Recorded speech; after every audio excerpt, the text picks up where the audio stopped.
तो कैसे हैं आप लोग। हेलो फ्रेंड्स, माई सेल्फ सुशील वर्मा। और जैसा कि आप जानते हैं, मैंने यूट्यूब पे अपना एक चैनल सेटअप किया है मैथ्स इन डीप के नाम से। तो अगर अभी तक आपने उस चैनल को सब्सक्राइब नहीं किया है तो प्लीज़ जाकर उस चैनल को सब्सक्राइब करें, लाइक करें और दोस्तों के साथ शेयर करें। ठीक है, तो चलिए आज का लेक्चर हम शुरू करते हैं। तो हमें इसमें एक नया क्वेश्चन मैं आपके सामने लेकर आया हूँ जो कि IIT JEE में पूछा गया है। ठीक है, देखिए इस क्वेश्चन में क्या कह रहा है और क्या तरीका है इस क्वेश्चन को जल्दी से जल्दी करने का। कह रहे हैं कंसीडर द मैट्रिसेस। हमारे पास एक मैट्रिक्स ए, एक मैट्रिक्स बी, एक मैट्रिक्स सी दी गई है। तो हमें इस सम को मतलब कंप्यूट करना है। कौन सा सम है? इनफाइनाइट सम है। तो अब हम ये तो है नहीं कि एक एक टर्म निकालते जाएं फिर इनफाइनाइट तक जाएं, ऐसा तो पॉसिबल है नहीं। तो देखिए क्या करेंगे। अब देखिए ट्रेस ऑफ ए। अच्छा, ट्रेस जानते हैं आप लोग क्या होता है? कोई भी मैट्रिक्स है तो उसका ट्रेस कैसे निकालते हैं? ट्रेस क्या होता है कि जैसे कोई भी मैट्रिक्स है, जैसे हमारे पास 2x2 का मैट्रिक्स ले लो, ABCD। ठीक है, ये 2x2 का मैट्रिक्स कोई A हो गया। ठीक है, इन जनरल तो जो ट्रेस ऑफ A होता है ये, अब देखो कोई भी स्क्वायर मैट्रिक्स है, क्योंकि ट्रेस हमेशा स्क्वायर मैट्रिक्स केस में ही निकाला जाता है। तो इसके इस डायगोनल एलिमेंट का जो सम होता है, आप लोग जानते होंगे इसे मेन डायगोनल या प्रिंसिपल डायगोनल कहते हैं। तो जो A+D आता है यही क्या होता है? इस मैट्रिक्स A का ट्रेस होता है।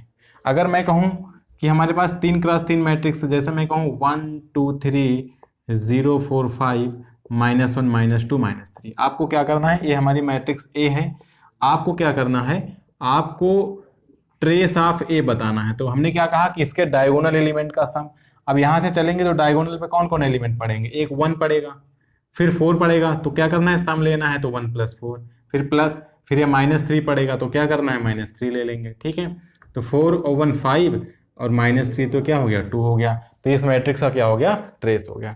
तो ट्रेस का सिंपल सा मतलब है कि हमें क्या करना है, जो डायगोनल का एलिमेंट है उसका क्या करना है।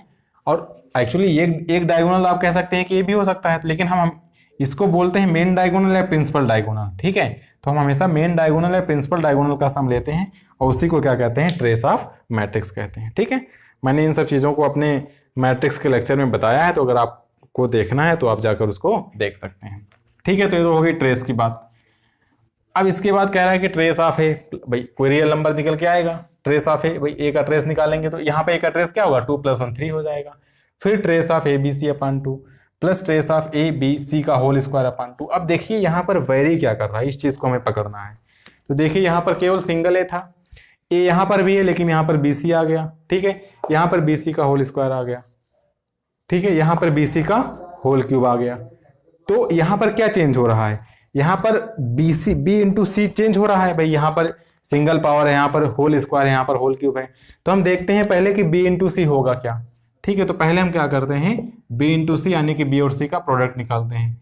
तो B हमारे पास क्या है? 3 है, 4 है, 2 है और 3 है, इंटू C करते हैं। तो C हमारे पास क्या है? 3 है, -4 है और -2 है, 3 है। अब जब इसको मल्टीप्लाई करेंगे तो देखिए क्या निकल के आएगा। मल्टीप्लीकेशन मैंने आपको बताया, नहीं आता तो आप जाके देख सकते हैं प्रीवियस लेक्चर से। ठीक है, इसको इसके साथ, इस रो को इस कॉलम के साथ, 3 3 जा 9। फिर क्या करते हैं? प्लस लगाते हैं। फिर 4 को -2 के साथ तो -8। तो पहली एंट्री क्या आएगी? 9 - 8। फिर दूसरी एंट्री क्या आएगी? 3 का 4 के साथ -12 और प्लस 4 का 3 के साथ +12। तो यहाँ पे -12 + 12 0 हो जाएगा। यहाँ पे क्या आएगा? तो इस रो का इस कॉलम के साथ, तो 2 का 3 के साथ 6 प्लस 3 का -2 के साथ तो -6। तो 6 - 6 यहाँ भी 0 हो गया। फिर इस रो का इस कॉलम के साथ, तो 2 का -4 के साथ, तो 2 का -4 के साथ करेंगे तो क्या आएगा? -8 प्लस 3 का 3 के साथ करेंगे तो क्या आ जाएगा? 9 आ जाएगा। तो देखिए यहाँ से क्या आ गया? 9 - 8 तो ये 1 हो गया, ये 0 हो गया, ये 0 हो गया और यहाँ पे क्या हो गया? 1 हो गया। तो B/C देखिए निकल के क्या आया? B/C हमारा मैट्रिक्स निकल के आया और इस मैट्रिक्स को क्या कहते हैं? आइडेंटिटी मैट्रिक्स कहते हैं। अब ये क्वेश्चन सॉल्व हो गया। आपने ये चीज पकड़ ली ना कि B/C हमारे पास आइडेंटिटी मैट्रिक्स आ रहा है, बस अब क्वेश्चन आसानी से सॉल्व हो जाएगा। अच्छा, एक प्रॉपर्टी ट्रेस की और लगेगी। ठीक है, तो अभी हम लोग देखेंगे। अब हम जानते हैं कि B/C में आइडेंटिटी मैट्रिक्स है। आइडेंटिटी मैट्रिक्स के ऊपर चाहे जितनी पावर लगाएं वो भी आइडेंटिटी मैट्रिक्स आएगी। ठीक है, यानी कि अगर हम BC का होल स्क्वायर करते हैं तो क्या हो जाएगा? I का स्क्वायर, तो ये भी आइडेंटिटी आ जाएगा। या BC का अगर होल क्यूब करते हैं तो हमारे पास आएगा I क्यूब, तो ये भी आइडेंटिटी हो जाएगा। क्योंकि आइडेंटिटी मैट्रिक्स के ऊपर चाहे जितनी पावर लगाओ हमेशा आइडेंटिटी मैट्रिक्स ही आता है। तो इसका मतलब है कि ये BC आइडेंटिटी हो जाएगा, यह बी सी स्क्वायर आइडेंटिटी हो जाएगा, ये बी सी क्यूब आइडेंटिटी हो जाएगा। और हम जानते हैं कि आइडेंटिटी मैट्रिक्स में किसी भी मैट्रिक्स से मल्टीप्लाई करो वही मैट्रिक्स आ जाता है, ठीक है। यानी कि अगर m कोई मैट्रिक्स है और i आइडेंटिटी मैट्रिक्स है, तो जब m और i को मल्टीप्लाई करेंगे तो क्या आएगा, m आएगा, बशर्ते मल्टीप्लिकेशन पॉसिबल होना चाहिए, ठीक है। तो अब देखिए ये आ गया BC आइडेंटिटी मैट्रिक्स। तो जब BC में A से मल्टीप्लाई करेंगे यानी कि ABC, ये क्या हो जाएगा, A इंटू आई हो जाएगा, क्योंकि BC की वैल्यू क्या है, BC की वैल्यू हमारे पास आइडेंटिटी मैट्रिक्स है, A इंटू आई क्या हो जाएगा, A हो जाएगा। इसी प्रकार यहाँ पर अगर बात करें A इंटू BC का होल स्क्वायर, तो क्या हो जाएगा, A इंटू आई का स्क्वायर, आई का स्क्वायर आई, तो A हो जाएगा A इंटू आई, और A इंटू आई क्या हो जाएगा, A के बराबर हो जाएगा। इसी प्रकार BC क्यूब भी आई तो A इंटू आई आई, यानी कि जहां जहां पर ABC या ABC का स्क्वायर या ABC का क्यूब है वहां पर केवल A बचेगा हमारा। तो देखिए ये इक्वेशन किस में कन्वर्ट हो जाएगी, तो यहाँ तो BC है ही नहीं, तो ट्रेस ऑफ A हो जाएगा। अब ये क्या हो जाएगा, ट्रेस ऑफ BC, तो ABC क्या हो जाता है A, तो हो जाएगा ट्रेस ऑफ A/2, ठीक है, प्लस ये हो जाएगा ट्रेस ऑफ, यहाँ पे देखिए क्या है, यहाँ पे सॉरी मैंने ये चीज़ यहाँ पे गलत लिख दिया है, यहाँ पे अपना 4 दिया है, ठीक है, यहाँ पे 8 दिया है, इसको आप लोग थोड़ा नोट कर लीजिएगा। तो ये हो गया ट्रेस ऑफ A/2 प्लस ये क्या होगा, ये ऊपर A हो गया, तो ट्रेस ऑफ A और नीचे क्या है 4 है, ठीक है, प्लस यहाँ पे क्या हो जाएगा, यहाँ भी ऊपर A हो गया, तो ट्रेस ऑफ A/8 हो गया, और प्लस डॉट डॉट डॉट लगा दिए, ठीक है। तो ये इक्वेशन इसमें कन्वर्ट हो गया आ गया। अब इसमें ट्रेस की एक प्रॉपर्टी लगेगी, ठीक है, वो ट्रेस की प्रॉपर्टी क्या है कि trace of K into A ये बराबर होता है, ये जो कांस्टेंट है ना ये बाहर निकल जाता है, यानी कि ये हो जाता है K into trace of A के।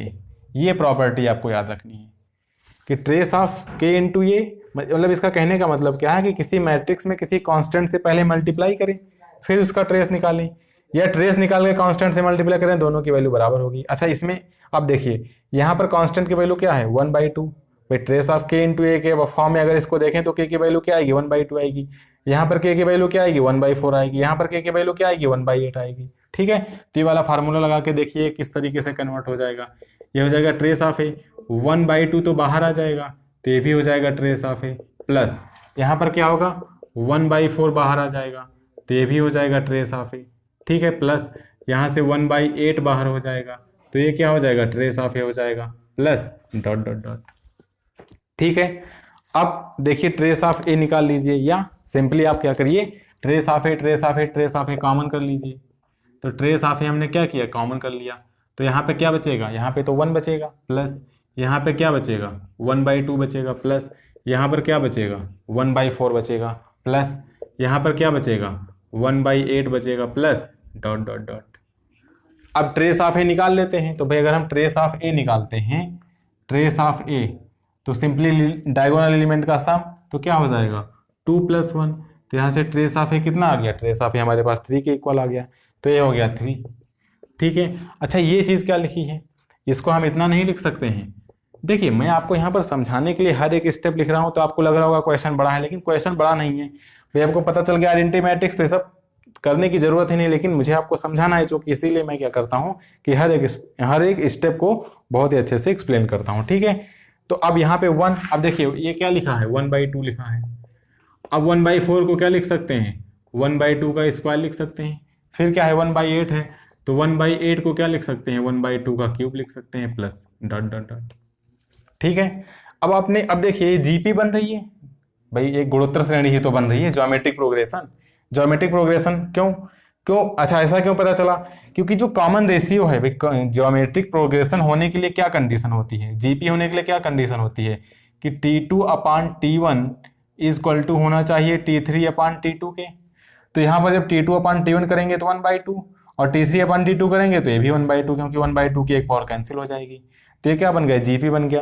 कितने टर्म्स है, इन्फाइनाइट टर्म्स है, तो इन्फाइनाइट टर्म्स की जीपी का सम क्या होता है A/1 - R, ठीक है, A/1 - R होता है, ठीक है। और A क्या होता है, अगर इन्फाइनाइट टर्म्स की कोई जीपी लिखी है तो उसका सम क्या होता है A/1 - R, जहां पर A जो होता है ये हमारे पास क्या होता है, ये हमारे पास होता है सॉरी मुझे लग रहा है दिख नहीं रहा है, ठीक है। इन्फानाइट टर्म्स की जीपी का सम क्या होता है? इन्फानाइट टर्म्स की जीपी का सम होता है, यहाँ लिख देता हूँ, a/1 माइनस आर, ठीक है। जहाँ पर a जो होता है ये हमारे पास फर्स्ट टर्म होता है, ठीक है, और r क्या होता है? r को हम लोग कहते हैं कॉमन रेशियो, ठीक है। कॉमन रेशियो क्या होता है? यही जो T2/T1 या T3/T2 निकल के आता है, इसी को हम कॉमन रेशियो कहते हैं। तो यहाँ पर a की वैल्यू क्या है भाई? फर्स्ट टर्म यहाँ पर क्या है? फर्स्ट टर्म तो हमारे पास 1 ही है, और कॉमन रेशियो अगर r की बात करें तो r हमारे पास क्या है? 2 है। तो यहाँ से निकल के क्या आ जाएगा? 3 इंटू a, तो 1/1 माइनस r, तो 1/2। तो क्या हो जाएगा? 3 इंटू 1/, ये हो जाएगा 1/2, ठीक है। तो 2 क्या होगा? ऊपर चला जाएगा, तो क्या आ जाएगा यहाँ से? इसका आंसर 6 आ जाएगा। तो इस तरीके से हमें इस क्वेश्चन को सॉल्व करना था, ठीक है भाई। एक तो यहाँ पे ये लगा कि इन्फाइनाइट, भाई आपको ये चीज़ मालूम होनी चाहिए कि अगर इन्फाइनाइट टर्म्स की जीपी है तो उसका सम कैसे निकालते हैं। दूसरा, ट्रेस की प्रॉपर्टी की ट्रेस ऑफ के इज इक्वल टू के इंटू ट्रेस ऑफ ए, ठीक है। और तीसरा है छोटी मोटी चीज़ें हैं, मल्टीप्लीकेशन कर दिया तो आइडेंटिटी मैट्रिक्स आ गया, ठीक है। तो इतना काम इसमें करना था। भाई आपको यहाँ लग रहा है कि नहीं लंबा क्वेश्चन है? लंबा क्वेश्चन नहीं, आप जब एग्जाम में बैठोगे तो वहाँ पे भाई इतना तो टाइम नहीं होता कि आप एक एक कैलकुलेशन, क्योंकि सब्जेक्टिव पेपर तो होता नहीं है, ऑब्जेक्टिव पेपर होता है, तो वहाँ पे एक एक कैलकुलेशन तो लिख के दिखानी नहीं है, तो वहाँ पे बहुत सारी कैलकुलेशन दिमाग में हो जाती है, ठीक है। तो वहाँ से आप ये क्वेश्चन आराम से कर सकते हैं, ठीक है। तो ये क्वेश्चन था, बाकी अब हम नेक्स्ट क्वेश्चन में मिलेंगे, ठीक है। तब तक के लिए चैनल को प्लीज़ सब्सक्राइब करिए, लाइक करिए, दोस्तों के साथ शेयर करिए, ठीक है। तो चलिए मिलते हैं नेक्स्ट वीडियो में, तब तक के लिए बाय बाय।